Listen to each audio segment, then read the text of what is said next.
You can't have the dream that you want and stay right where you are.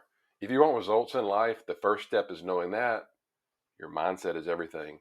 If you're new here, I'm Dr. Jeff Anzalone, and my goal is to get you thinking about money and how you make it so that you can exit the rat race as soon as possible. You can actually download my free passive income guide with the link below this video. So, exactly what is mindset? You hear that tossed around a lot these days. So, what exactly is that? And mindset is nothing more than your perception of the world around you. In other words, it's your beliefs, it's your emotions, it's your assumptions and thoughts that basically run around in your head all day long. Now, over time, all of this types of things that run around in your head is basically what shapes your habits, which, think about it, your habits dictate your decisions and your actions and how you see others and around you. Research shows that our mindset can actually influence our outcomes. Stanford psychologist Carolyn Dweck has basically gone in and really extensively studied people and their mindset, and she's concluded that some people either have a growth mindset or they have a fixed mindset. Now, starting off with growth mindset, looking back at when I played sports and in school and dealing with friends and all that kind of stuff, I really wish I'd have known about these two different types of mindset and really had some type of mindset training, especially during high school. And as a teenager, as you know, and I've got two teenagers now, you know, our belief back then and teenagers now, they understand that it's so easy to give up. And back then, looking at, a lot of the things that I did in high school, I realized that, it was easy to give up. If I failed at something, that was it. I didn't have a growth type mindset. I didn't have a strong mindset back then. Now, if you grew up in the 80s like me, and you basically know that the internet wasn't around, so information, about this, about mindset, that it wasn't readily available. And the only way that we were exposed to developing the right mindset was from what? Either our parents, teachers, or coaches.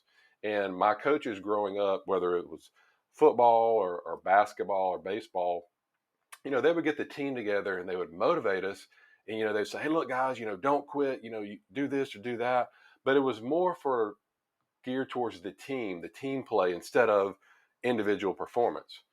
Looking back, my first encounter with somebody with a growth mindset was when I started watching the Rocky movies. Rocky Balboa in the late '70s and '80s and '90s, because he knew, overcoming adversity. Each time he fought an opponent, he was always doing things that he had to overcome some sort of adversity.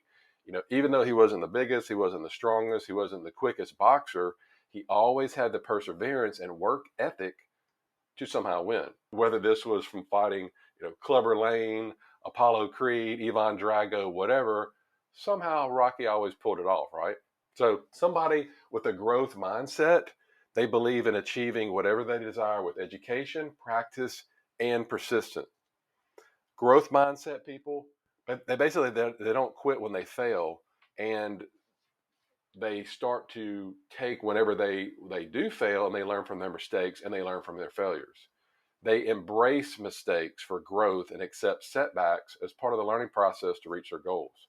So those that accept a growth mindset, they're more likely to embrace lifelong learning. They believe that intelligence can always be improved. It's not just what you're born with. They view feedback from others as an opportunity to learn, not just, criticism, something like that. They put in more effort in order to learn. They believe that failures are nothing more than just temporary setbacks, and they willingly embrace mental challenges. That is the growth mindset. So let's switch over to somebody that has a fixed mindset. So a person with a fixed mindset, they believe that everything that they have, whether their talents, their intelligence, or whatever, it's fixed. They're born with. They think they're just born with these things, and if they can't accomplish something, no matter how hard they work, then guess what? There's no room for change. Now, because of this type of thinking, they typically what? They don't try hard, they give up easily, and they are easily intimidated by other success. They don't see talent and intelligence as something that can be continually developed. So those with the fixed mindset, they're more likely to feel threatened by other people's success. Again, they believe that intelligence is static. They believe that their talents that they're born with are static. That's it. You know, because of this, they avoid challenges. They typically go through life with a negative attitude. They ignore feedback from other people. Again, they think they're being criticized. Um, they easily give up. They feel that putting in the extra effort is worthless. They avoid failure like the plague. And again, they view feedback as some sort of personal criticism. After studying successful people, ultra wealthy people, I've come to realize that those types of people, they view life through different types of lenses. So, for instance, when the world began shutting down in March of 2020, these types of people, they immediately started thinking about, okay, this is happening. What are most people going to need in order to survive? What are people going to be needing now to meet their needs or whatever, versus thoughts of fear and panic like the majority of people. So this type of thinking led to formation of new companies, formation of new products, services. Well, think about it. What are the masses? They were worried about toilet paper running out, right? So it's just different way to kind of look and view things. Again, it's all about mindset. So no matter what you want to accomplish, mistakes and setbacks are going to be encountered. That's part of life. And sacrifices have to be made, but again, that's part of being successful. I had to sacrifice time basically when I went to dental school. 4 years dental school and then another 4 years of residency. So I had to make sacrifices in order to attempt to set myself up to success. You're probably the same way as well. When I began learning about real estate investing, you know, most of those around me that were already successful in real estate investing, they all mentioned that they started with a mindset shift. Now, for me, I'd been taught that, growing up, I've been taught that, if you wanted to own real estate, that was only for the privileged. That was only for the rich people. And if you wanted to do it, man, it's going to be really, really difficult to break into. That's what I heard. That's what I was taught. But when I started going to these different real estate investing conferences, most of the speakers, when they got up there, they all started off by, telling a little bit about their story. A lot of that started with them changing, looking at how they were thought about money as a child. Once they became an adult, they started changing the way they thought about money. And once they did that, they were able to approach investing, specifically real estate investing, in a completely different manner. And they understood that it's virtually impossible. It's virtually impossible to master a new skill without mistakes. Okay. Yeah, I play a lot of tennis. I used to play a lot of basketball, football, whatever. But as an adult, I started playing a lot of tennis. Well, I had a lot of mistakes growing up because I'd never played it before. As you know, when you play a sport later on in life, or you pick up a sport later on in life, like golf or tennis or whatever, it's a lot harder because you have this muscle memory that if you would have started off when a kid, it would have ingrained in you. So you're going to have a lot more mistakes. Well, I realized that. I understood that if I wanted to learn this new skill, I was going to be making mistakes. That's just part of it. So whenever you get this type of mindset, you know that the key to success is if I want to keep learning about whatever it is I'm trying to a new skill or whatever I'm trying to learn, I'm going to have mistakes along the way. Remember, your mindset influences what you can and can't achieve, assumptions about what is possible, and the goals that you set for your future. Now, if you harbor this fixed type of mindset, and let's say you want to invest in real estate, well, more than likely you're never going to start because guess what? You're going to think it's too hard. You avoid challenges, you have a negative attitude about it, and you avoid failure. And I talk to potential investors all the time on the phone, and I can tell that they have this type of mindset. And I always talk with them first about, hey, you got to start thinking about money and thinking about things differently, looking at it from a different lens. Because quitting, as you know, is much easier to do than trying. So let's talk about the 3 reasons why your mindset is everything. Well, the first thing is it can basically turn failure into fuel. So those that view failure as a roadblock are going to have a hard time accomplishing personal goals. If this is you and you think, hey, if I try this new thing, if I try to invest in real estate and I fail, like me, I started off investing in real estate. I put money in a crowdfunding deal. I lost it all. Lost $50,000. I failed.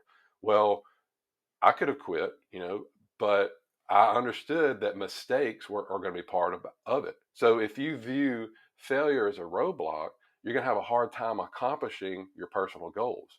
Now, if there's something that you've been trying to achieve, yet, like real estate investing, yet you're reluctant to pursue, more than likely it's going to come down to you have some sort of fear of failure that you're going to have to get over.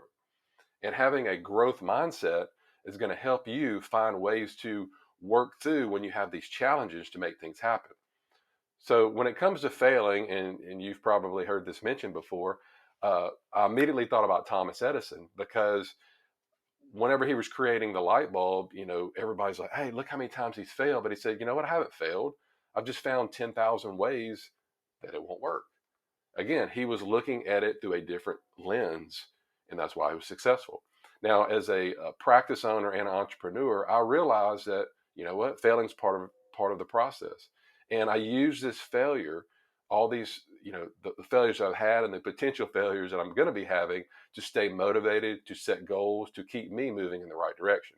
Number two, mindset is everything because it helps you to develop strategic thinking to solve problems. So most people go through life only thinking about what they don't have or the problems that they're facing. Think about it right now. Do you focus more on what you don't have? Is it lack of money, or is it problems that you're facing? More than likely it is.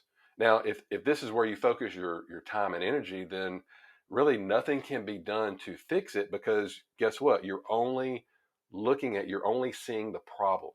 So for instance, if you constantly focus on not having enough money, you're never going to be able to see the different solutions out there as they come your way, because you're focused on the problem. Now, I asked my kids the other day if they knew what it meant to be an entrepreneur. As my oldest son, there's actually a class in high school, which I was glad to see. I asked him if he was taking this class or thought about it, or if he even knew what it meant to be an entrepreneur. And I told them that if they ever planned on becoming an entrepreneur, then their job was to identify people's problems and help them with it. In other words, an entrepreneur is nothing more than a problem solver. The first one that solves the problem wins. Now, once you obtain this mindset that is seeking solutions and is avoiding focusing on problems, that's when your life is really going to start to change for the good, and you can help other people. And the third way, why mindset is everything, is talking about being successful. Now, being successful is no longer about uh, well, at least I thought it was, back then, going through all this school and everything, but it's no longer about spending 20, 25 years to specialize in a career. And again, I thought this was the case when I went to dental school, but then learned differently as I got older, because this path doesn't guarantee you anything, as the world is constantly changing. Many of the companies and jobs that existed a few years ago won't in the future. Think about Blockbuster. It's gone, except maybe one store, I think, in Bend, Oregon. So the key is basically becoming adaptable and developing the tools, the skills, and the knowledge that's going to be needed for the future. So as a real estate investor, I've learned that more people are actually moving away from owning a home, and they would rather rent instead. So some of this is due to the astronomical home prices, but also a lot of the millennials, they favor renting so they can just pick up and move, be mobile at any given moment. They don't like to stay tied down to one location. Now, over time, I've had to train my mind to be flexible, to respond to changes and adapt to the unknown. Now, if you want to have a competitive edge, then training yourself to think, adapt, and act will help bring you success. When it comes down to obtaining success, then I firmly believe that your mindset is everything, because the right mindset is going to allow you to be more confident and ready to take on any challenges, as you're going to realize that, you know what, there's failures, you're going to have failures. They're going to allow you to make, at some point, better decisions to keep you moving forward. So speaking of making better decisions, what I want you to do is check out this next video, where we're going to discuss the decisions rich people make and the ones that poor people avoid. I'll see you over here.